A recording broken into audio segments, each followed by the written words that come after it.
Part 1. You are going to hear a conversation between Angela and Mr. Ray. Angela is applying to join the library. Listen to the conversation and complete the form below. First, you have some time to look at questions 1 to 5.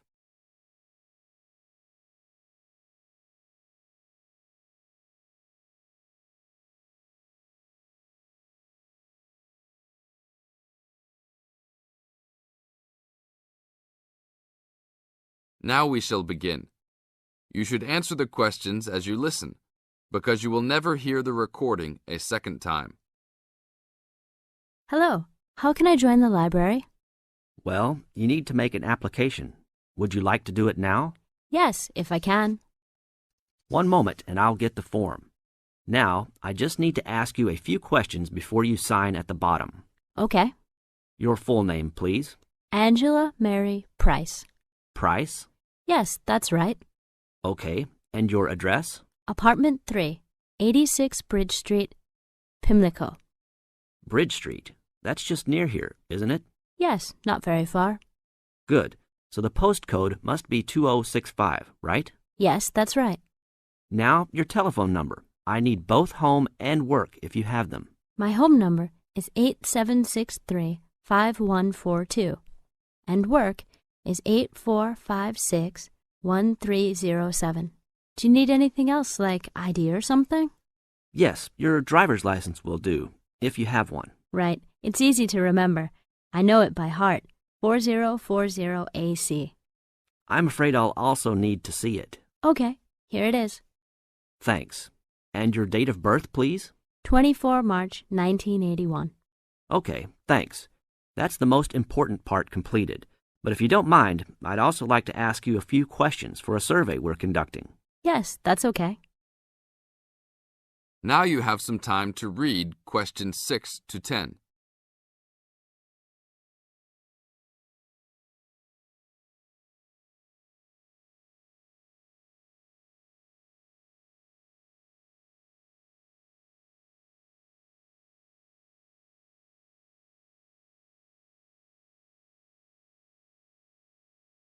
As the conversation continues, answer questions 6 to 10.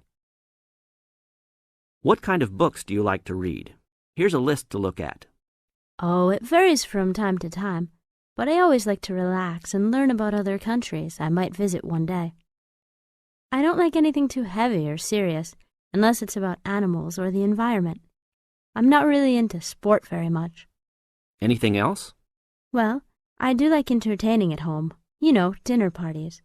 So I suppose you'll have something for me in that line. The pictures in those books always make me hungry, although they never seem to turn out exactly as they look in the books. Fine. I think that's all I need now, except I need you to sign here on the application form. Oh, and I almost forgot. The membership fee is $20, which is refundable if you no longer stay a member. There you are. Do I sign at the bottom here? Yes, that's right.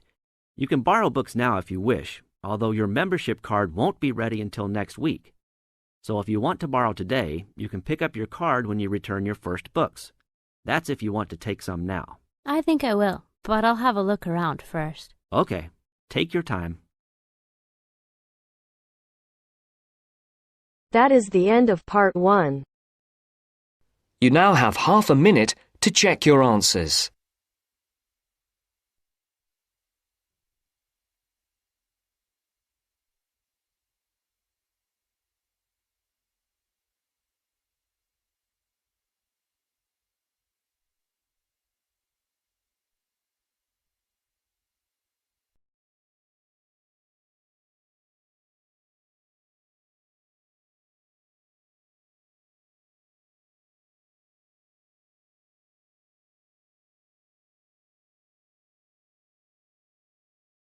Now turns to part 2. Part 2. Everyone knows that we have achieved a huge amount in terms of space exploration. First, you have some time to look at questions 11 to 16.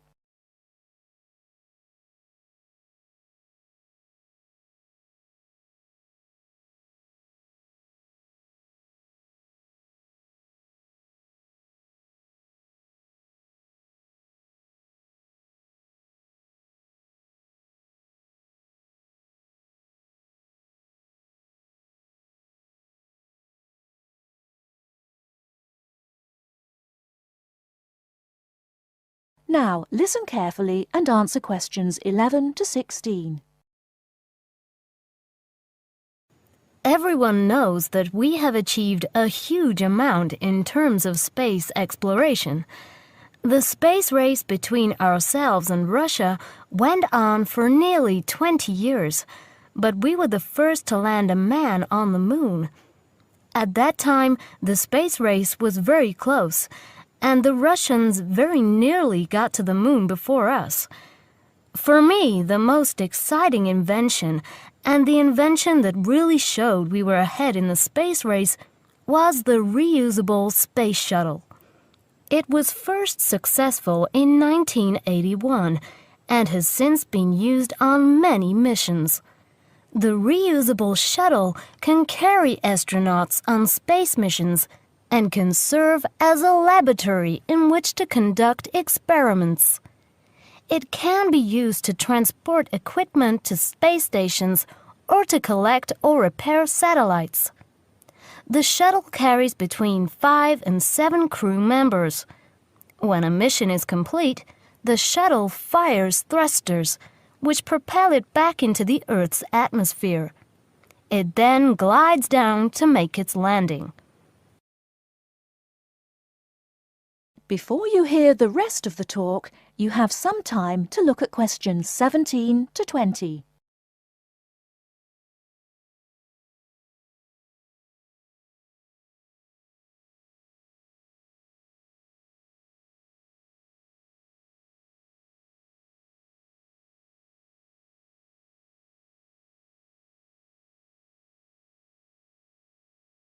Now listen and answer questions 17 to 20. Although the remains of very early ovens have been found in many parts of the world, it was here that they were first used frequently in people's homes.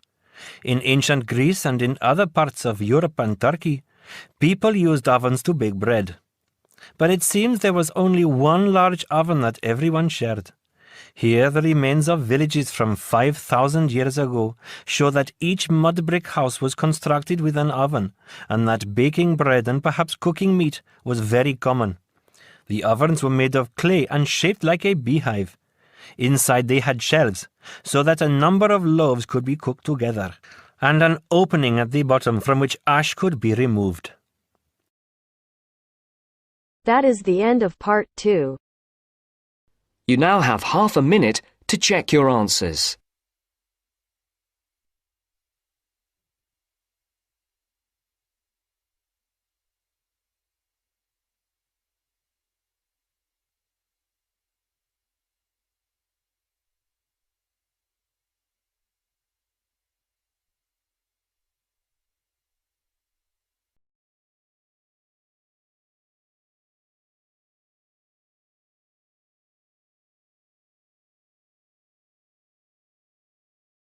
Now turns to part 3. Part 3. You will hear a discussion between students Maria and Jack. In the first part of the discussion, they're talking about their opinions about some of the things in their universities. First, you have some time to look at questions 21 to 26.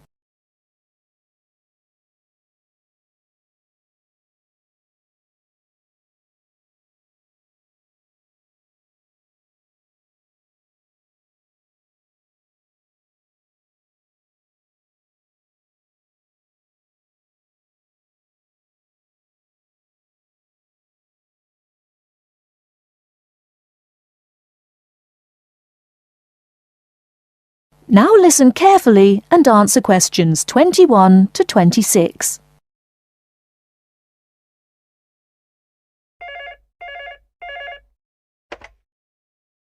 Two four one 4331.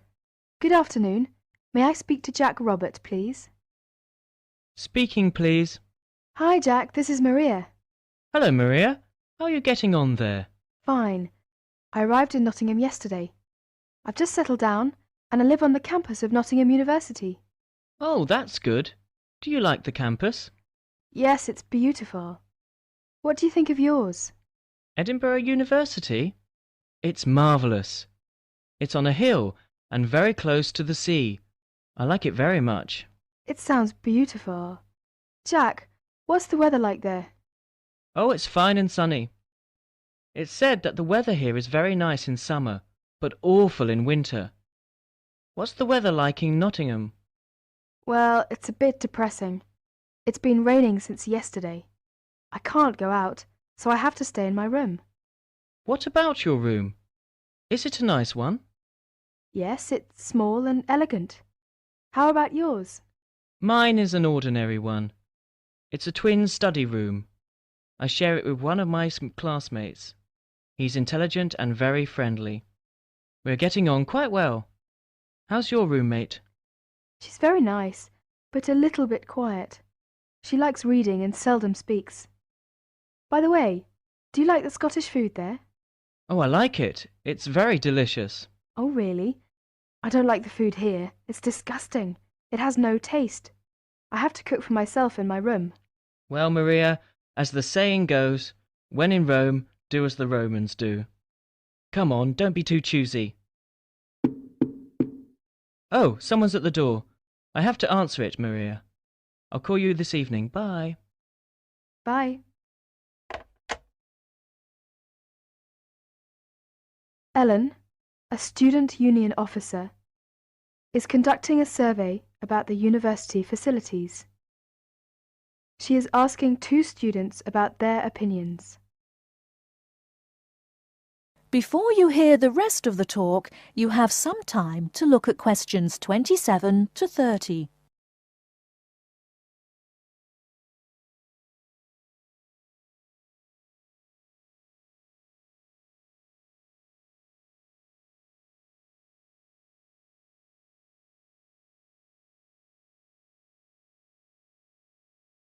Now listen and answer questions 27 to 30. I'm Alan, and I work for the Student Union. Now, I'd like to hear your opinions about a few things in the university. We've asked for some volunteers to help us conduct this survey into how satisfied students are with the university facilities. First of all, let's take the lecture rooms. We could score them, for instance, 1 is excellent, 2 satisfactory, 3 rather poor, and 4 really bad. Robert, you first, please. What do you think about the lecture rooms here? Not so good, I'm afraid. I would score 3. They're too small for one thing. Sometimes we can hardly find a seat. Yes, but that doesn't happen very often. Personally, I think they're all right. They're comfortable, and the acoustics are quite reasonable. It doesn't matter where you sit, you can always hear the lecture. I would give 2 for them. How do you feel about the car parking facilities? Are they adequate? You must be joking. I can never find a car parking space when I need one, and when I finally do, it's a very long walk to the university's teaching building. I'd give it a 4. I'm afraid I also agree. We need more car parks urgently. This is perhaps one of the major shortcomings of this campus. It gets a 4 from me as well. I come to the university 20 minutes early, just so I can drive around looking for a parking space. What about the computer centre then? I think it's first class. The software base contains a large selection of learning programs, language games, and word processing facilities. I would give a score of 1. I quite agree with you. It's very modern, and also under the supervision of qualified staff who can offer help to us while we work, should we need them. Oh, good. Well, what do you think of the library facilities? Let's say the periodical room first. Well, I've scored that 3. I'm sorry to have to say, but, I think the room has poor lighting, and I'm disappointed about that. I've given it a score of 1. As far as I'm concerned, it's excellent and well stocked. Thank you, Robert and Mary. Now, let's turn to the photocopying facilities. I would give it a score of 2. Personally, I think it's all right and it's very helpful. Huh? I would score 3. I think it's too expensive for photocopying, and there are not enough machines. Sometimes we have to stand in a line. Okay. Now, let's talk about the... That is the end of part 3. You now have half a minute to check your answers.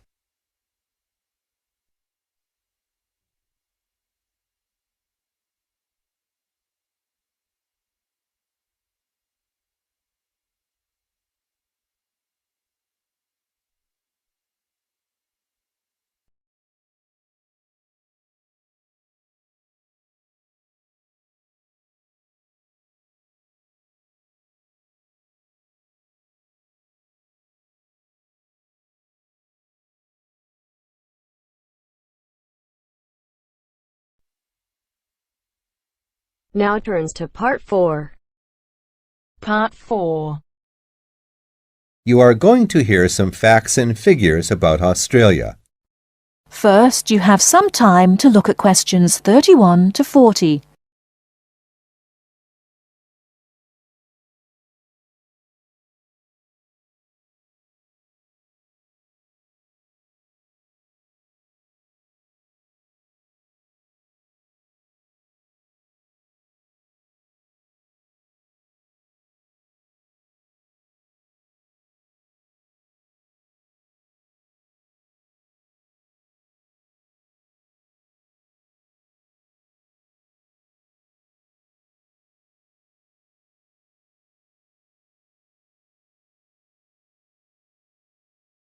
Now listen carefully and answer questions 31 to 40. Now I should tell you that the country of Australia is made up of 6 states and 2 territories. These are the Australian Capital Territory, New South Wales, the Northern Territory, Queensland, South Australia, Tasmania, Victoria, and Western Australia. The national capital is Canberra. Right, let's turn to the Australian economy. Australia has a prosperous Western-style capitalist economy. Australia is a major exporter of agricultural products, minerals, metals, and fossil fuels. Commodity prices have a big impact on the economy. Australia suffered from the low growth and high unemployment typical of the OECD countries in the early 1990s, but the economy has expanded at reasonably steady rates in recent years. In addition to high unemployment, short-term economic problems include how to balance output and inflation and how to stimulate exports. The economy is made up like this: agriculture, 3.1%, industry, 27.7%, services, 69.2%. The labor force has a similar pattern. The total labor force is 8.2 million. 34% work in finance and services, 23% work in public and community services, 20% work in the wholesale and retail trade, 17% work in manufacturing and industry, and 6% work in agriculture. What are the chief industries of Australia? They are mining, industrial, and transport equipment, food processing, chemicals, and steel. What are Australia's main agricultural products? They are wheat, barley, sugarcane, fruit, cattle, sheep, and poultry. And who do we sell our products to? At present, our chief export market is Japan, which takes 24% of our exports. After that, South Korea takes 8%, and New Zealand and the U.S. each take 7%. In years to come, however, we expect China to become a significant trade partner. China already supplies 5% of Australia's imports. This is the same amount as New Zealand. Meanwhile, we take 1/5, in fact 22% of our imports from the U.S., 17% from Japan, and 6% from the UK. So what sort of things does Australia import? Well, we import a lot of machinery and transport equipment, especially computers and office machines, also telecommunications equipment, and in addition we have to import oil and petroleum products. So let's move to the subject of communications in Australia. We have an estimated 8.7 million telephones and 9.2 million televisions. There are some 134 television broadcast stations and 325 radio stations. The related subject of transport is naturally very important in such a big country as Australia. Let's look at highways first. There are two kinds of highways, paved and unpaved. Paved highways are regular roads with a permanent surface. But actually, we have more unpaved highways, around 60%, than paved, when all the country roads are included. In addition, Australia has a railway network of over 38,000 kilometers.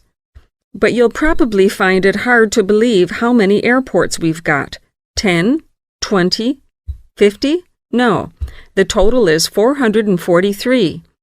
Of course, this includes many short runways on farms and in the outback. There are only 9 airports with runways of more than 3,000 meters.